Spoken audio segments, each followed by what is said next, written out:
Bonjour à tous, bonjour à tous. Alors aujourd'hui, j'ai l'immense joie d'accueillir monsieur François Dallens, qui est senior partner au cabinet BCG. Merci beaucoup d'être avec nous. Avec plaisir. Bonjour Cécile. Bonjour. Alors voilà, on va parler du monde d'après. Vous avez énormément de clients, vous avez une vue globale, vous faites des études, vous êtes vraiment immergé dans ce qui se dit, ce qui se fait. Quelles est selon vous, en fait, les nouvelles façons de travailler dans ce monde d'après et surtout demain, eh bien, sur quoi est-ce qu'il faut absolument se focaliser? Alors, je pense, Cécile, que c'est effectivement une question qui est centrale, hein, comment vont se transformer les façons de travailler. Et je pense que c'est une question qui va d'ailleurs au-delà, bien au-delà de la question du DRH sur comment garantir le bien-être au travail de mes salariés. Je pense que c'est vraiment une question fondamentale que doivent se poser l'ensemble des directions générales. Et c'est d'ailleurs comme ça que nos grands clients, effectivement, se le posent. Ce sont des questions de direction générale. Pourquoi? Parce que, évidemment, le salarié est au cœur de la performance de l'entreprise et donc le salarié doit être au cœur de cette réflexion, mais c'est pas le seul, hein. Il est clair aujourd'hui que ce qu'on a observé durant cette pandémie, c'est qu'il y a eu une modification très forte des comportements, à la fois des salariés, mais aussi de l'ensemble de l'écosystème. Je pense en particulier aux clients ou aux fournisseurs.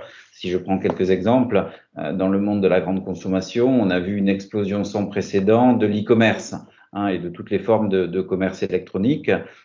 Si on est dans le monde bancaire, on voit qu'aujourd'hui, un client sur quatre déclare que même après la pandémie, il n'envisage plus d'aller en agence et va pouvoir continuer à faire l'ensemble de ses relations transactionnelles avec sa banque du point de vue digital. Et donc, on voit bien que tout ça va changer fondamentalement les modèles d'organisation de l'entreprise, à la fois pour les salariés, mais aussi sur la façon d'organiser et de servir ses clients et ses fournisseurs. Et donc, de ce point de vue-là, le rôle du manager, ça va être de pouvoir avoir en tête cette vision complètement holistique du monde d'après, qui réfléchit vraiment sur comment remplir la mission de l'entreprise en prenant en compte l'ensemble de ces paramètres, et donc de pouvoir trouver les bons équilibres entre d'un côté le salarié, mais aussi les autres parties prenantes, hein, qui peuvent être les clients et les fournisseurs, et puis de pouvoir avoir d'un côté comment est-ce qu'on assure l'engagement, l'épanouissement, le bien-être des salariés, hein, qui est indispensable à la performance de l'entreprise, mais aussi évidemment la productivité et la capacité à pouvoir mieux servir ses clients de demain dans le contexte d'attentes qui vont changer. Et de ce point de vue-là, c'est effectivement un rôle du manager qui doit être repensé. Alors, il se trouve qu'on a fait une étude sur 12 000 salariés pendant cette pandémie dans 5 grands pays. Alors, cette étude, elle donne un certain nombre d'enseignements intéressants. La première, c'est que 75% des salariés nous déclarent que finalement, malgré la situation actuelle, ils ont réussi à maintenir une bonne productivité individuelle. Et ça, je pense que c'est déjà une première bonne nouvelle quand on sait la difficulté pour certains qu'on peut avoir effectivement, je pense en particulier aux parents qui ont des enfants à la maison, de pouvoir continuer à rester très, très efficace. Alors, quand on creuse un petit peu, il y a 3 facteurs clés de succès qui permettent d'expliquer un peu ce maintien de la productivité individuelle. C'est de trouver le bon équilibre entre la santé physique, la santé mentale et de conserver le lien avec l'entreprise. Donc, c'est très important en tant que salarié d'arriver à jouer sur ces 3 équilibres, hein, ce qui veut dire ne pas être always on, ne pas forcément savoir avoir des plages de déconnexion, savoir. Bon, la mauvaise nouvelle, c'est quand même que 50% nous expliquent que là où ils ont beaucoup perdu, c'est sur la productivité d'équipe, la capacité à interagir avec leurs collègues et au-delà de la machine à café, la capacité à pouvoir coopérer et à travailler en équipe. Et ça, c'est particulièrement inquiétant dans la mesure où on sait tous que la performance de l'entreprise, hein, c'est un peu l'image de la course de relais. Je pense à Marie-Josée Pérec qui a été une grande championne olympique du 4 fois 100 mètres. Si vous regardez individuellement, chacune des coureuses françaises de ce fameux 4 fois 100 mètres olympique courait moins vite que leurs concurrents, et où elles ont fait la différence, c'est dans la qualité du passage de relais. Et donc, on voit bien l'importance de la collaboration. Et donc, le fait de pouvoir continuer à avoir ce lien et cette performance en tant qu'équipe, à la fois les équipes constituées, mais aussi, je pense, parce que ça fait quand même maintenant quasiment plus de 12 mois que cette situation, c'est la capacité à intégrer de nouveaux joueurs dans l'équipe, continuer à recruter, l'entreprise est un corps vivant. Et donc, ce rôle, il est particulièrement important. Et c'est celui-là sur lequel, à mon avis, les managers vont aussi devoir se concentrer. Et comment est-ce que j'assure non seulement la performance individuelle, mais surtout la performance d'équipe. Alors, le monde d'après, c'était votre question, Cécile. Le monde d'après, alors c'est toujours difficile de se projeter et on va faire preuve d'humilité sur. Mais la façon dont on l'aborde au BCG, c'est principalement autour de 4 questions principales. La première, c'est comment est-ce qu'on va travailler, comment est-ce qu'on va s'organiser, comment est-ce qu'on doit manager et diriger dans ce nouveau contexte et quelles sont les conditions et les qualités requises pour le manager. Alors, si je démarre peut-être par la première, qui est peut-être la plus facile, comment est-ce qu'on va travailler? Je pense qu'aujourd'hui, il y a un consensus qui se dégage, qui est que on va pas aller vers du 100% de télétravail et donc on va pas envoyer tous les cols blancs dans des centres à l'autre bout de la planète. Mais de la même façon, quand on va revenir dans l'entreprise, on voit bien qu'on va être beaucoup plus dans un monde hybride, avec probablement beaucoup moins de voyages internationaux, beaucoup plus de conventions virtuelles, une partie du temps qui se fera du télétravail et une autre partie qui se fera dans le cadre de l'entreprise en présentiel. Donc, je dirais ce monde hybride est le monde auquel il faut se préparer.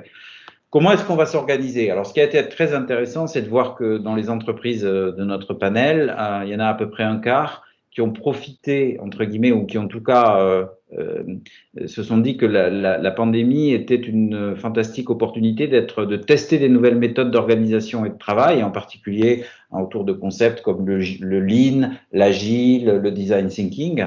Et ce qui est intéressant, c'est que donc dans ces 25% d'entreprises qui ont testé ces nouvelles méthodes, 3 quarts ont décidé de les pérenniser en sortie de crise. Et donc, ont vu ça comme un vrai progrès. Et ça, je pense que c'est une très bonne nouvelle. Et donc, du coup, encore une fois, la question, c'est comment est-ce que le manager va devoir faire face à cette nouvelle réalité et quelles sont les qualités dont il va falloir faire preuve pour pouvoir réussir dans ce nouvel environnement. Oui, donc là, vous nous avez vraiment dressé un panorama complet, en fait, des grandes tendances et de ce qui change. Et si on revient sur ce manager, il a des compétences. On savait qu'il devait avoir des compétences numériques, des compétences d'intelligence collective, d'agilité, design thinking. Mais concrètement, demain, quelles sont les nouvelles compétences qu'il devra intégrer? Ouais, alors la bonne nouvelle, c'est que là aussi il y en a une, c'est que le manager va être indispensable dans le monde de demain et il va être en première ligne au cœur de la performance. Pourquoi c'est une bonne nouvelle? Parce que je pense qu'aujourd'hui les managers sont un peu au bout du rouleau. Hein. Si on a des études qu'on fait sur les managers montrent que 80% d'entre eux pensent que leur job n'est pas tenable. Et quand on regarde les études auprès des employés, on voit que moins d'un employé sur 10 déclare qu'il aimerait bien être manager. Donc, on voit bien qu'on arrive un peu embuté. Et donc, il y a une vraie opportunité de repenser complètement le modèle managérial. Et d'ailleurs, toujours dans les études qu'on a menées, on a vu que 93% des DRH sont convaincus que la réforme complète, enfin la transformation du modèle de management va être un impératif des prochaines années. Alors, on a beaucoup parlé pendant la pandémie de l'importance de l'empathie, d'avoir un manager qui est capable de connecter avec ses salariés et de maintenir ce lien. Et c'est évidemment très important, mais je pense que c'est plus complexe que ça. C'est-à-dire qu'encore une fois, le rôle du manager, il va être multiforme. La façon dont on l'explicite, si vous voulez, c'est de se dire que le manager va devoir trouver le bon équilibre entre le cœur, la tête et les jambes. Parler au cœur, bon, ben, c'est évidemment être capable de faire preuve d'empathie. L'empathie, c'est pas juste demander comment ça va tous les matins, c'est vraiment la capacité à donner du sens à la mission de l'équipe en particulier, d'impliquer émotionnellement le collaborateur pour justement avoir cet engagement. C'est aussi la capacité à créer la confiance. Or, la confiance, c'est le moteur de l'autorité. Et donc, beaucoup de managers vont devoir beaucoup travailler sur ce levier-là. Pour la tête, c'est un petit peu, j'allais dire, le rôle historique du manager, hein, la capacité à élaborer le plan de travail de son équipe, la stratégie, mettre tout ça sous forme de… Et ça, ça va être évidemment toujours très important, et on y reviendra. Et puis les jambes, parce que je pense qu'aujourd'hui, le manager ne peut plus s'exonérer d'avoir une compréhension de la réalité opérationnelle de ses équipes. On est dans un monde qui devient de plus en plus complexe, j'imagine qu'on y reviendra. C'est clair qu'aujourd'hui, si vous ne comprenez pas les problèmes opérationnels auxquels sont confrontés vos équipes, bah, vous avez du mal à jouer ce rôle de manager. Et donc, demain, on imagine un manager qui doit faire preuve de beaucoup de qualités, de cœur, de tête, de jambes, et c'est de trouver ce bon équilibre qui, évidemment, va varier selon les situations, selon les entreprises, mais on est intimement convaincu que le manager va devoir fondamentalement élargir sa palette de compétences. Alors, ça veut dire que Et c'est vrai qu'on n'en trouve pas beaucoup, ils vont devoir être encore plus exceptionnels, mais on va les accompagner, j'imagine. absolument. Et c'est en ce sens et c'est pour ça que je dis que c'est une bonne nouvelle, parce que quelque part, je pense que c'est cette refonte et repenser ce modèle de management qui fait que bah, des gens comme vous vont avoir beaucoup de, enfin voilà, il y a un vrai rôle du manager à repenser et probablement une formation des managers dans l'entreprise pour être capable et de ce point de vue-là, encore une fois, je pense que ce que la crise révèle, c'est qu'elle révèle que le modèle un peu ancien, alors si je caricature un tout petit peu, mais une vision taylorienne de l'entreprise en tant que machine avec le salarié qui est juste là pour faire un certain nombre de tâches. Je pense pas simplement aux gens en usine, hein, je pense à tous les gens qui sont dans les différents services, modèle très transactionnel, avec un manager dont le rôle c'est de planifier et de contrôler l'exécution des tâches. Je pense que ce modèle-là, il a déjà complètement volé un éclat. Et donc demain, on va être sur quelque chose de beaucoup plus riche. Et c'est une bonne nouvelle d'une certaine façon, parce que je pense que c'est ça qui va permettre aux entreprises de faire face à une nouvelle réalité qui n'est pas que la réalité de la pandémie, qui est la réalité d'un monde beaucoup plus incertain et beaucoup plus complexe. Donc là, ce que vous êtes en train de nous dire, c'est que quelque part, oui, le manager aujourd'hui est au maximum de ses possibilités de tension, hein, donc à la fois gérer, contrôler et puis en même temps répondre aux clients, et qu'en fait, le manager idéal, le manager de demain, c'est celui qui va être à la fois agile, innovant avec le design thinking, travailler avec l'ensemble des écosystèmes en mode intelligence collective, et bien sûr qui soit capable toujours d'avoir du sens, d'engager, d'être exemplaire et en même temps de coacher des équipes un petit peu diffuses en leur donnant de l'autonomie. Mais concrètement, le monde de demain sera un monde certainement incertain, complexe, un monde avec des paradoxes.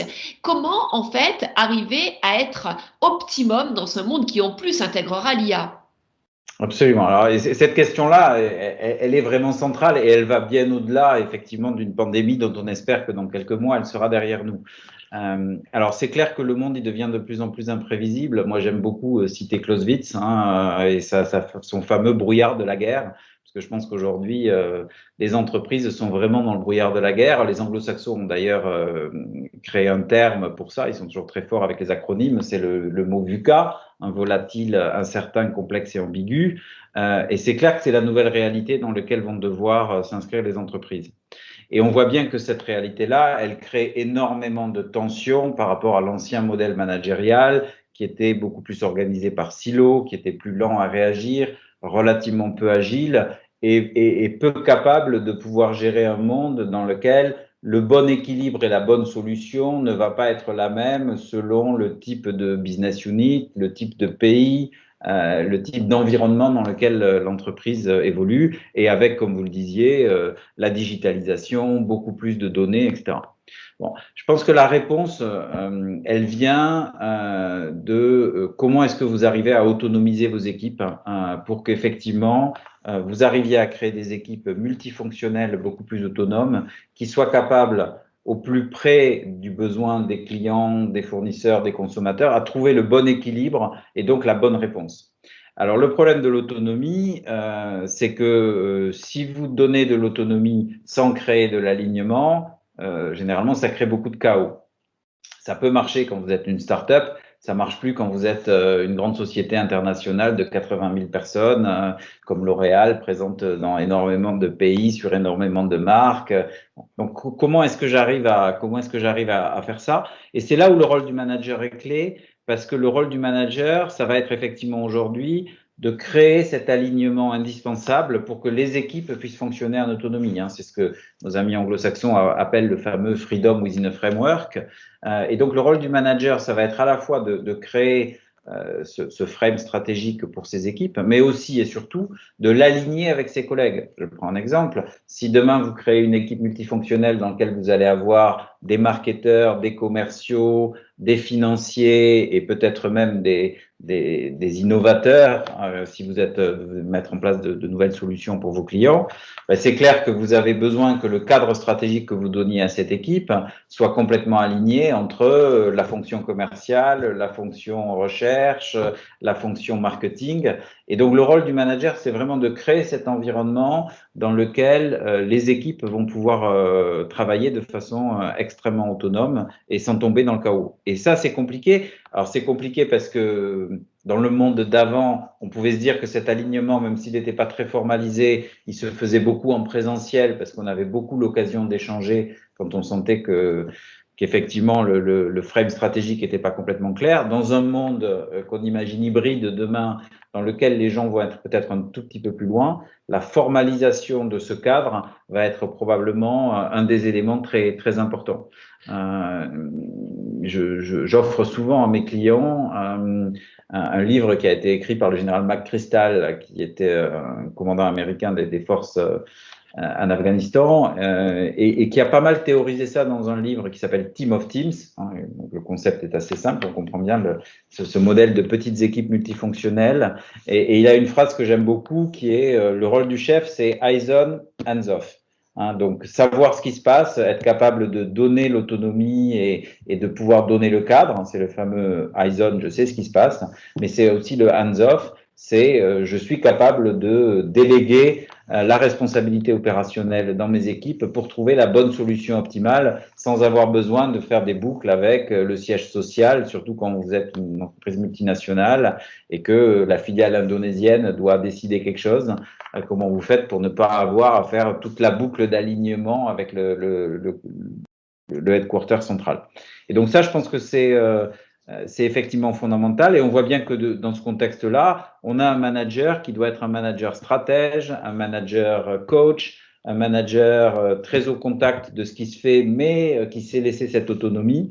Donc oui, ça va être compliqué, mais je pense que c'est quand même, encore une fois, une très bonne nouvelle parce que je pense que ça va créer un rôle du manager augmenté, entre guillemets, donc beaucoup plus riche, dans un nouveau modèle probablement gagnant-gagnant, dans lequel à la fois, c'est ce qui va permettre à l'entreprise d'être beaucoup plus efficace, beaucoup plus réactive et donc d'être gagnante sur ses marchés, mais en même temps d'avoir des salariés qui vont pouvoir être beaucoup plus engagés, beaucoup plus autonomisés, beaucoup plus responsables dans leurs actions et probablement beaucoup moins taylorisés. Et de ce point de vue-là, je pense que c'est une vraie révolution gagnant-gagnant pour le salarié et pour l'entreprise. Et le rôle du manager sera absolument clé dans cette transformation.